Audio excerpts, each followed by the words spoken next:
بسم اللہ الرحمن الرحیم الحمد للہ رب العالمین اللہم صلی وسلم وبارک علی سیدنا و نبینا محمد وعلی آلہ واصحابہ اجمعین اما بعد فصل فی الاقرار بالنسب نسب کے اقرار کا بیان یہاں سے امام نووی رحمۃ اللہ علیہ شروع فرما رہے ہیں۔ نسب کے اقرار میں مثلا مان لو زید یہ اقرار کرے کہ خالد میرا بیٹا ہے، تو اس اقرار کو استلحاق نسب بھی کہتے ہیں۔ کیا کہتے ہیں؟ استلحاق نسب۔ زید کو مستلحق یعنی ایک دوسرے شخص کو اپنے نسب کے ساتھ لاحق کرنے والا، ملانے والا کہتے ہیں، اور خالد کو مستلحق کہا جاتا ہے جس کو نسب میں ملایا گیا ہے۔ کہہ رہے ہیں کہ اقر بنسب ان الحقہ بنفسہ اشترط لصحتہ الا یکذب الحس ولا الشرع بان یکون معروف النسب من غیرہ وان یصدقہ المستلحق ان کان اہلا للتصدیق۔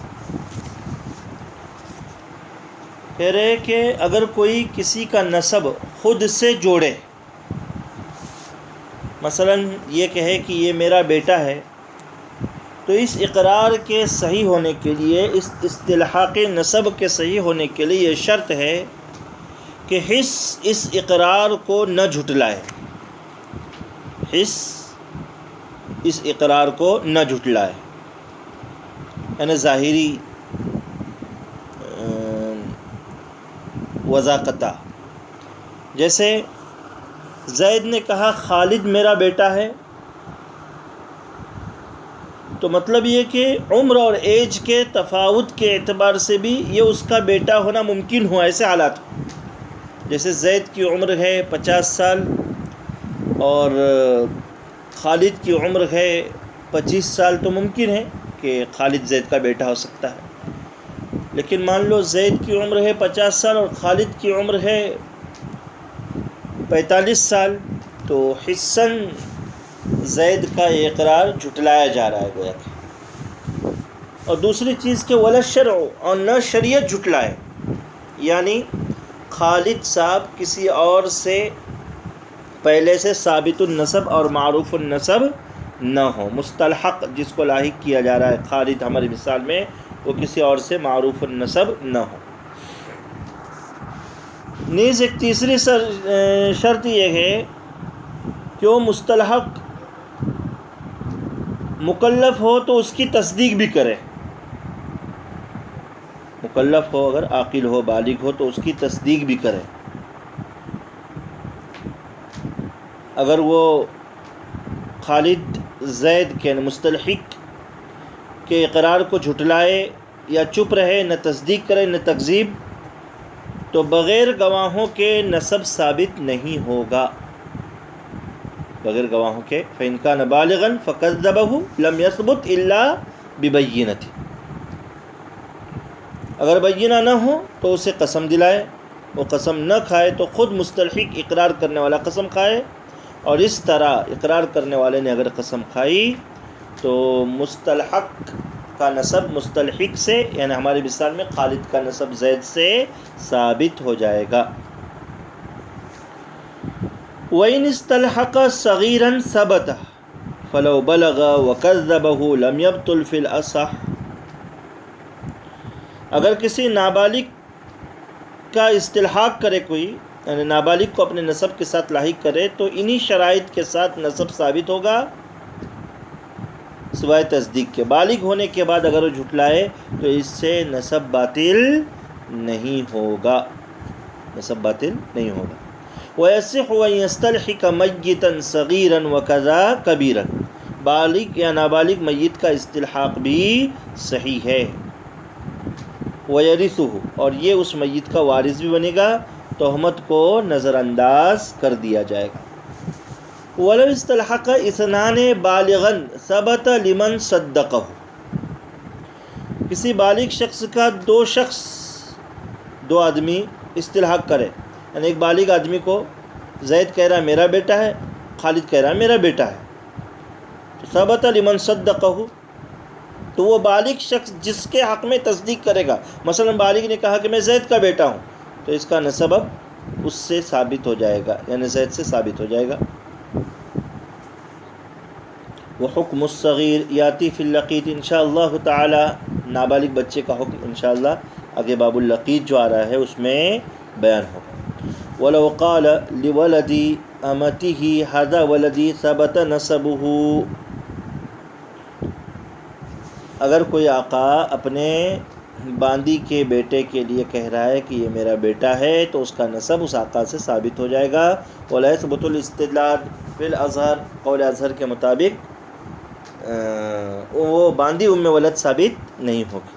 وَكَذَا لَوْ قَالَ وَلَدِي وَلَدْتُهُ فِي مِلْكِي فَإِنْ قَالَ عَلِقَتْ بِهِ فِي مِلْكِي ثَبَتَ الْإِسْتِلَاد، اگر آقا یہ کہے ولدی یہ میرا وہ بیٹا ہے اور میرے ملکیت میں اس کی ولادت ہوئی ہے، تو اگر وہ یہ بھی کہہ رہا ہے کہ علقت بہ فی ملکی، کہ اس کی ماں کے ساتھ جو ہے میں نے تعلق قائم کیا ہے، جمع کیا ہے، تب تو وہ باندی ام ولد بنے گی۔ فَإِنْ كَانَتْ فِرَاشًا لَهُ لَحِقَهُ بِالْفِرَاشِ مِنْ غَيْرِ اسْتِلْحَاق، اگر وہ باندی اس آقا کی ہی فراش تھی تو یہ بچہ فراش سے ہی لاحق ہو جائے گا، اب استلحاق وغیرہ کی کوئی ضرورت نہیں رہے گی۔ وَإِنْ كَانَ مُزَوَّجَةً فَالْوَلَدُ لِلزَّوْجِ، اور اگر وہ باندی شادی شدہ تھی، کسی اور کے نکاح میں تھی آقا کی باندی، تو یہ لڑکا شوہر کا ہوگا، یعنی اس باندی کے شوہر کا اس سے نسب ثابت ہو جائے گا، اس لڑکے کا نسب باندی کے شوہر سے ثابت ہو جائے گا، اور یہ آقا جو استلحاق نسب کر رہا ہے وہ باطل کہلائے گا۔ وَأَمَّا إِذَا أَلْحَقَ النَّسَبَ بِغَيْرِهِ كَهَذَا أَخِي أَوْ عَمِّي فَيَثْبُتُ نَسَبُهُ مِنَ الْمُلْحَقِ بِهِ بِالشُّرُوطِ السَّابِقَةِ، اگر کوئی کسی کا نسب، یہ تو ہو گیا کہ کوئی شخص خود اپنے ساتھ کسی کا نسب جوڑ دے، دوسری صورت ہے کہ اگر کوئی کسی کا نسب کسی دوسرے کے ساتھ جوڑے، مگر مثلا یہ کہے کہ یہ شخص میرا بھائی ہے، میرا بھائی کہا تو گویا کہ اپنے باپ کے ساتھ اس کا نسب جوڑ دیا کہ یہ میرے باپ کا بیٹا ہے، او عمی، یا یہ میرا چچا ہے، نے اپنے دادا کے ساتھ نسب جوڑ رہا ہے اس کا۔ فَيَثْبُتُ نَسَبُهُ مِنَ الْمُلْحَقِ بِهِ، تو جس کے ساتھ یہ نسب لاحق کر رہا ہے تو سابقہ شرائط کے ساتھ ساتھ اور بھی مزید کچھ شرائط بتلا رہے ہیں۔ سابقہ شرائط یعنی حسن اور شرعن اس کا اقرار جھٹلایا نہ جائے، اور مستلحق اگر مکلف ہو تو اس کی تصدیق کرے۔ وَيُشْتَرَطُ كَوْنُ الْمُلْحَقِ بِهِ مَيِّتًا، اور اس میں مزید ایک چوتھی شرط یہ ہے کہ ملحق بھی، جس کے نسب کے ساتھ یہ شخص لاحق کر رہا ہے اپنے باپ یا دادا کے ساتھ، تو وہ میت ہو، وہ زندہ نہ ہو، زندے کے ساتھ استلحاق نسب صحیح نہیں ہوگا۔ وَلَا يُشْتَرَطُ أَلَّا يَكُونَ نَفَاهُ فِي الْأَصَحِّ،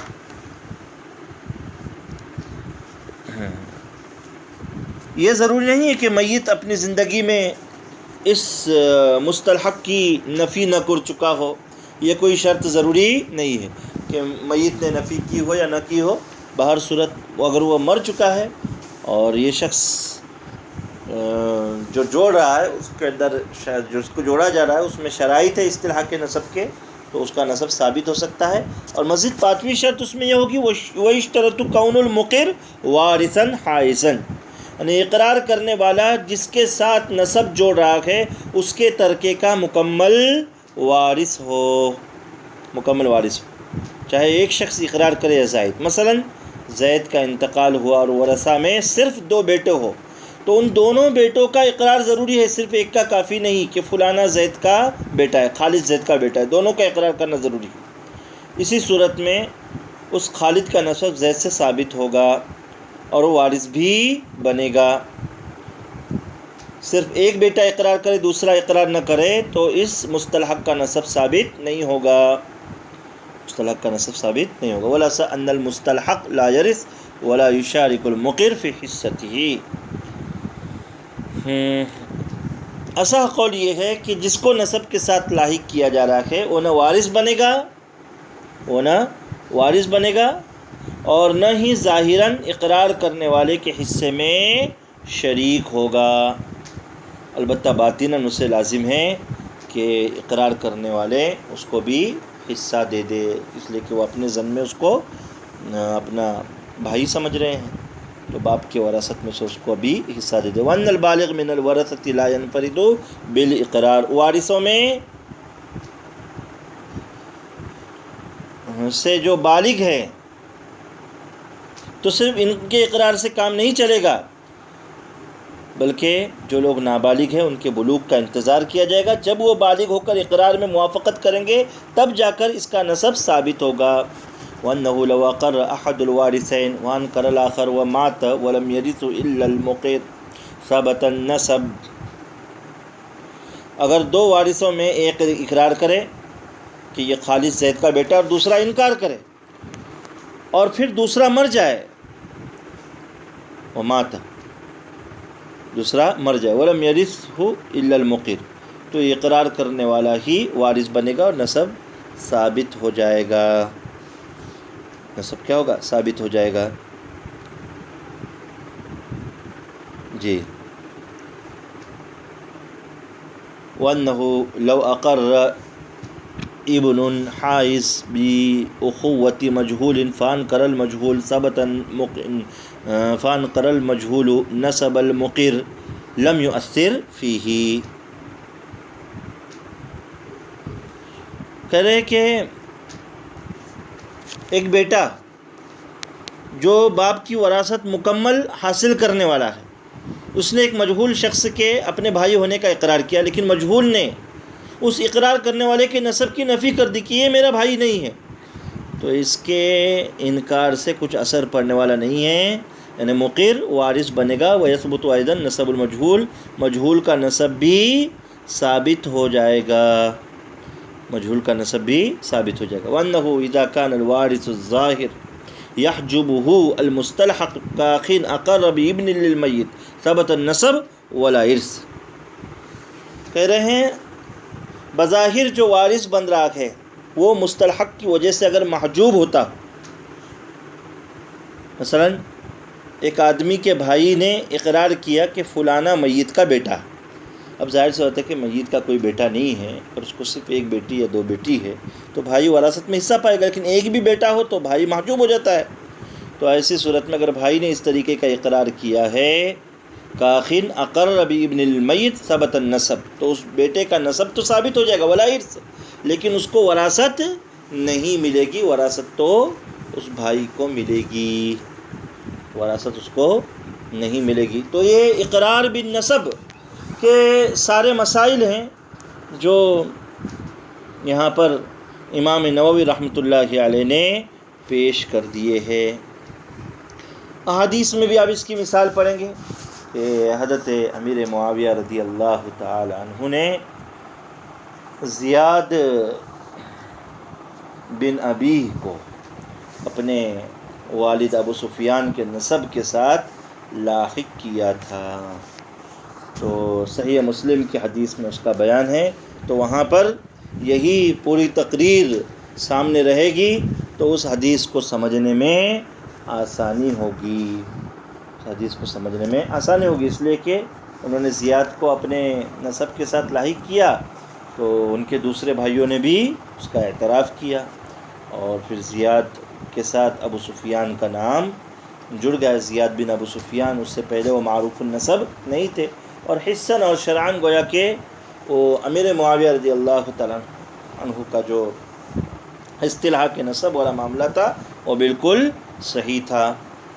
تو چونکہ نسب شریعت کی نگاہ میں بہت ہی اہمیت والی چیز ہے، اس لیے اس کے سلسلے میں شریعت میں کافی ہدایات اور کافی جو ہے گائیڈ لائنز موجود ہے جن کی رعایت کرنا ضروری ہے، اسی لیے تو کسی اور کی طرف اپنی نسبت بلا وجہ انسان نہیں کر سکتا۔